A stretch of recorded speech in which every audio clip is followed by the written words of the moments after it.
Okay, let's take the next. In your 2018 guidance on cryptocurrency as per your website, you didn't mention your view on Bitcoin. Subhanallah, I anticipated this question popping up. It's the perennial question. What is the Islamic view on Bitcoin? Subhanallah, many people ask about Bitcoin, but they don't talk about blockchain, because it's really blockchain that is phenomenal. It's a phenomenal piece of tech, and it definitely has the ability to mend and heal the ills of capitalism, and actually bring a system that's closer to the guidance of the Sharia, because one of the greatest things that it achieves is preventing double spending, which is what the Prophet ﷺ himself prohibited us from doing, right? And I guess blockchain is known because of Bitcoin. I mean, irrespective of the discussion, is it a currency or isn't it a currency? Normally, a currency, it enjoys its reputation, it enjoys its status because of its source, right? The reputation and formidability of its source. Bitcoin is slightly different, because with Bitcoin you have a situation whereby it's like the father gave importance to, the son gave importance to the father, right? It's Bitcoin that brought about importance to the blockchain. Now, with regards to the guidance on my website, that was published in early 2018, and Bitcoin is the perennial question, right? It keeps popping up, and here we have it again. And that guidance, as I recall, I mentioned in it the different views of Islamic scholarship regarding it. It's a contemporary matter, so what have the contemporary scholars said about it? I also mentioned some of the things we need to take into consideration if we want to see cryptocurrencies achieve their potential. I also listed some guidance on zakah. I didn't mention my view per se on it, but in terms of this whole discussion pertaining to Bitcoin, it is a difficult one, not because of the tech side of it and how to get around understanding the ins and outs of it, but even from a Sharia perspective. From a Sharia perspective, there's many aspects in relation to it that Islamic fiqh, Islamic jurisprudence is concerned with, and based on this, the discussion is far more vast than merely is Bitcoin halal and haram. And I think this is where we're seeing I'm going to have good thoughts and say it's frustration. Otherwise, some of the criticism out there by the lay public, regarding scholars who said it's haram, really it's unacceptable. And this is it's unacceptable because it's also disrespectful. And one thing we need to understand, brothers and sisters in Islam, even though something can be permissible in and of itself, and that ruling of permissibility is as clear as daylight, in certain circumstances it can be haram. We must understand this, brothers and sisters in Islam. I mean, Imam Malik, for example, and the Maliki madhab, they have a discussion and a study about something permissible that is connected to a group of people, and the majority of those people have evil intentions with regards to their engagement with it. Because of their intentions, yuhram saddan lidhari'ah, as they say, it becomes impermissible implementing what is known in usul al-fiqh as preventative measures. All right, and the concept of sadd al-dhari'ah wa fath al-dhari'ah, closing the means to something and opening the means to something, is part and parcel of Islam, of jurisprudence, brothers and sisters in Islam. And we must be careful how we speak about our scholars, and really fear Allah subhanahu wa ta'ala when it comes to this, these statements of these scholars are backwards, or these scholars are uninformed, or it's not their specialty, and so on and so forth. Especially if you do that before speaking to them. It's not enough to lay claim just because you heard them in a video saying certain things. It's important to engage them and make sure that you are aware of the background knowledge that they have with regards to something when they put out a recording or when they put out a view and so on and so forth, before you lay claim into your view regarding them and their knowledge. So this is important, brothers and sisters in Islam. And by the way, it's not enough to have quote unquote certification in Islamic finance for you to be an Islamic finance expert.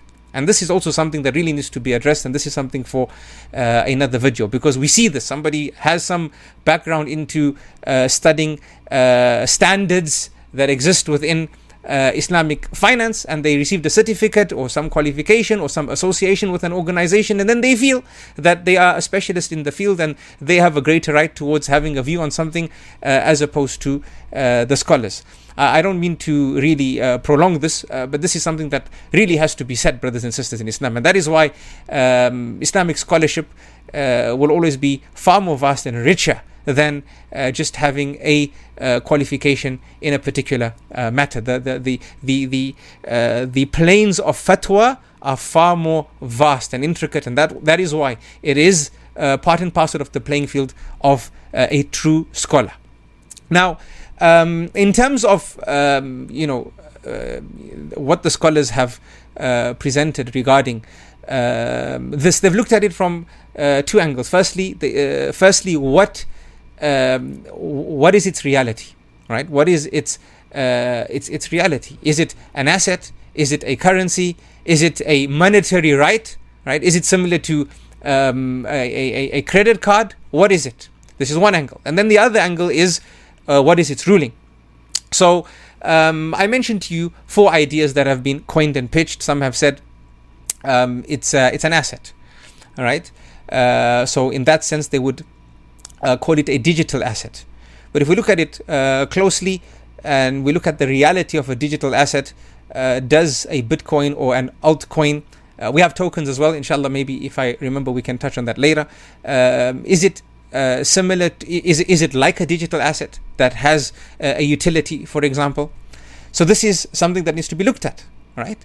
And the jury has weighed in, and some have said, well, we can just call it a digital asset linguistically. Others have said, well, if you use it linguistically, then be clear that it's different to a real digital asset that has some form of utility, for example. Some have said it's a currency, but is it a currency? And perhaps we can look into that, because this is a common discussion.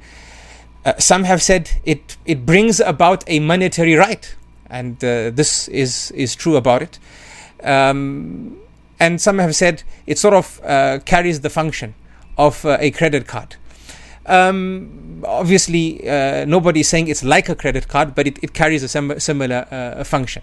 Now, this is not the place, obviously, to go into those details, but this is some of the attachments that cryptocurrencies, Bitcoin, and altcoins have been attached to. In terms of the ruling, I did mention them in the 2018 guidance that was alluded to earlier.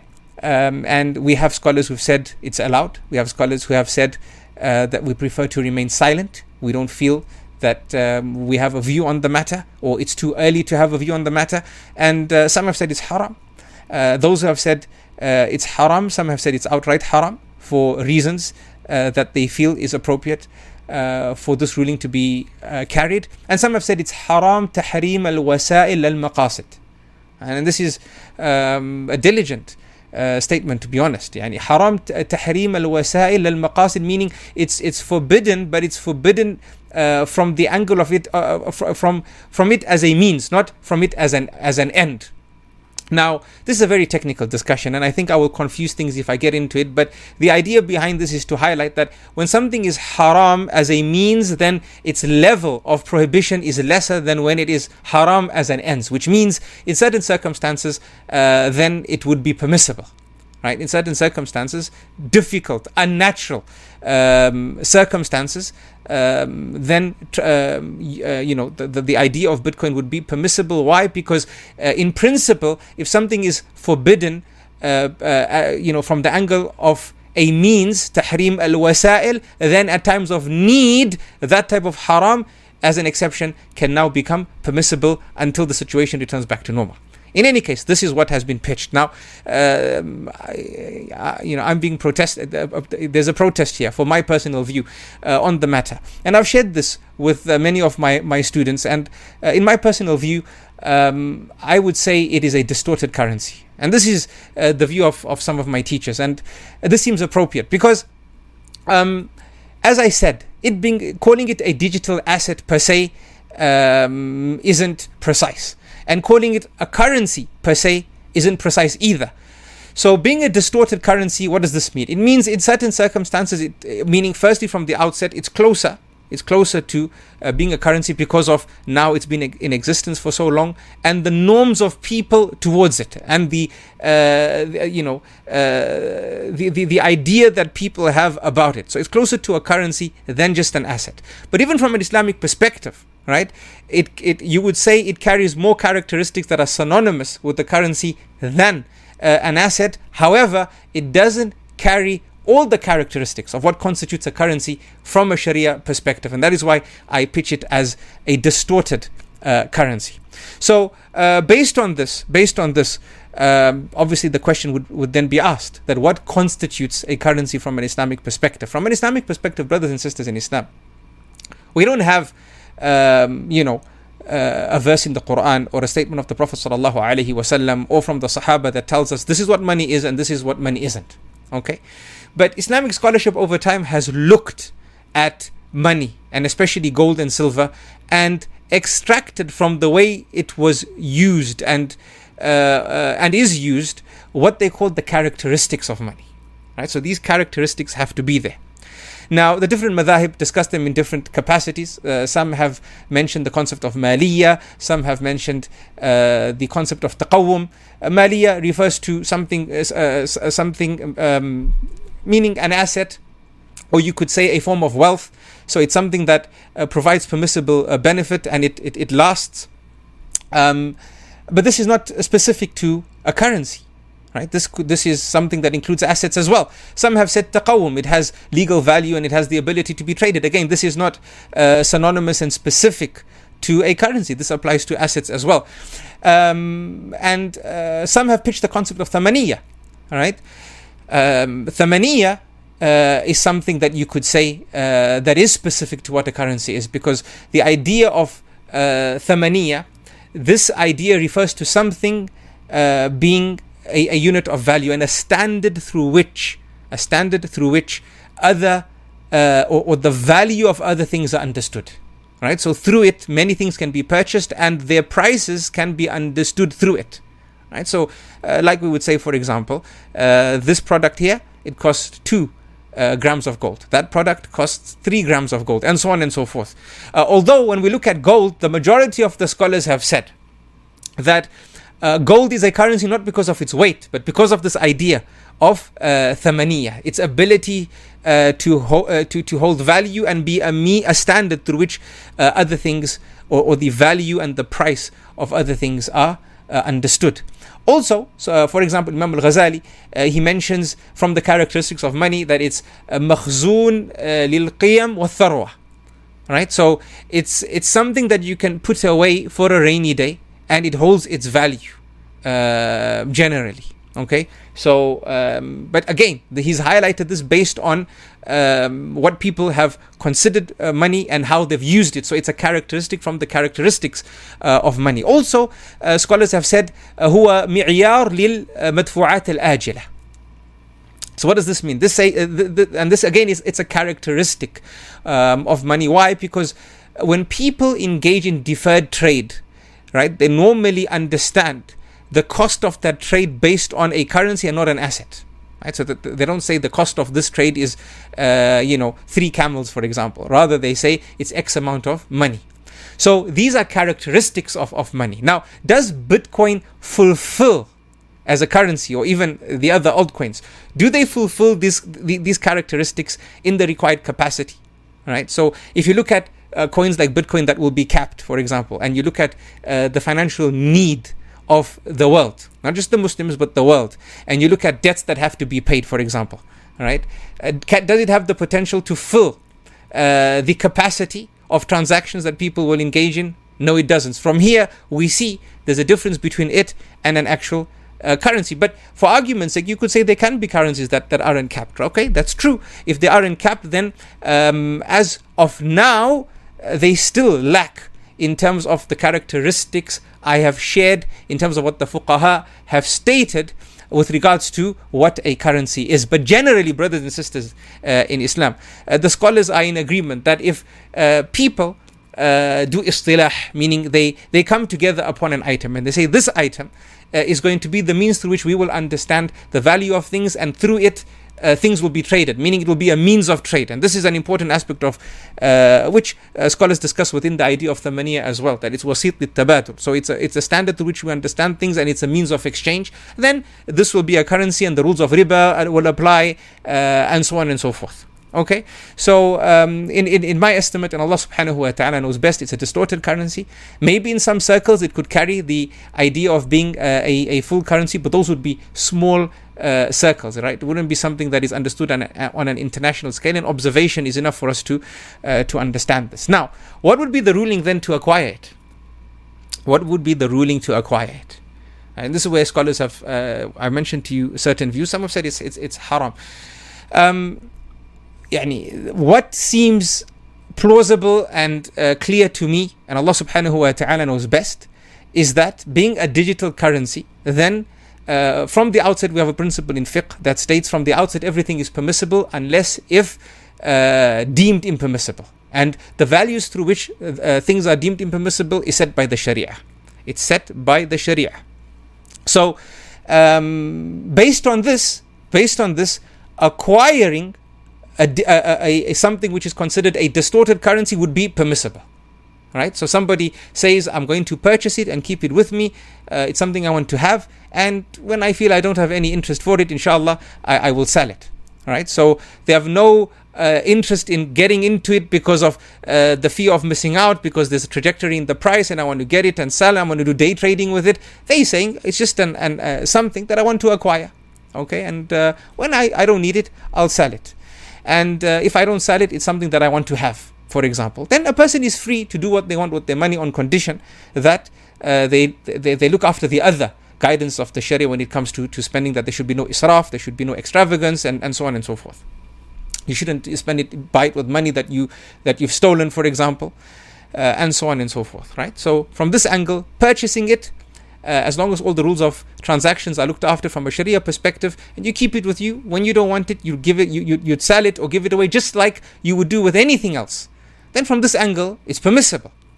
But when it comes to al-mudaraba, what the scholars say mudaraba, the speculative trading, this whole idea of get in when it's hot and then get out, and get in and get out, and the price moves up based on a rumor here, and it drops based on a rumor there, and we push people towards getting involved because of the price trajectory, then no, this this is impermissible, because the gharar, the ambiguity and deception in this is high. And the Sharia, Nabi sallallahu alayhi wa sallam naha an bay'il gharar. The Prophet sallallahu alayhi wa sallam forbade us from trading in transactions whereby they meaning that have gharar, that have high levels of ambiguity, and they resemble a gamble, right? And we've seen this, the way the price fluctuates upwards with serious trajectory, and then it fluctuates downwards again. And that's why, brothers and sisters in Islam, it's not correct to push people into purchasing it, right? Because the price goes up, and make them feel as if the world is coming to an end. The dollar is going to end by this day, so you must get in whilst it's hot. Have this grab, this, like as if it's a land grab. This is incorrect, brothers and sisters in Islam. This is incorrect, brothers and sisters in Islam. When we speak about things, we should remember that from the beginning and until the end, we are worshippers of Allah subhanahu wa ta'ala, and we are governed by rules and regulations, as well as morals, manners, and etiquettes in everything that we do. Right? So we shouldn't get into these trends and this fear of missing out trends, and push people and make them feel guilty if they don't get involved.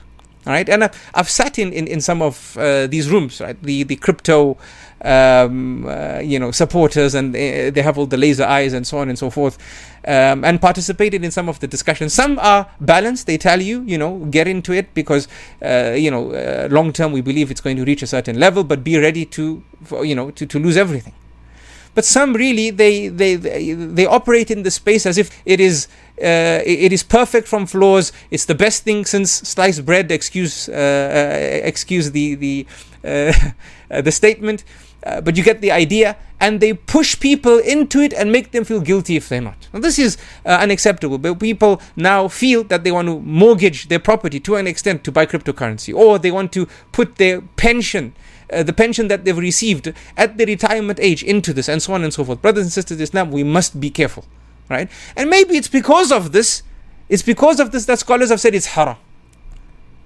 And this is an angle that those who criticize those scholars don't realize, because a scholar is talking based on his knowledge of his community or from previous experience. Sometimes they feel this is a matter that the door should be closed on, because people don't have, or certain people, without being stereo-minded, they don't have the required level of presence, of guidance when it comes to financial transactions. Some people mortgage their homes, they leave their family homeless. Why? Because they wanted to jump on the bandwagon, and they were convinced that this thing is going to climb to a certain level and they're going to get out and nothing's going to stop it. And then what do we see? Right? So again, whenever you criticize a scholar, please think twice, think thrice, and hold your tongue.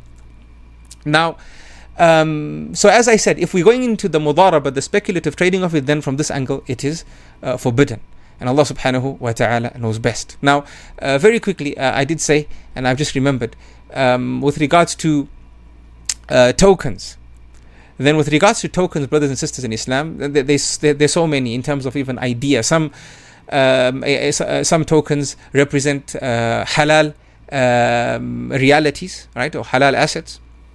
Some represent haram assets.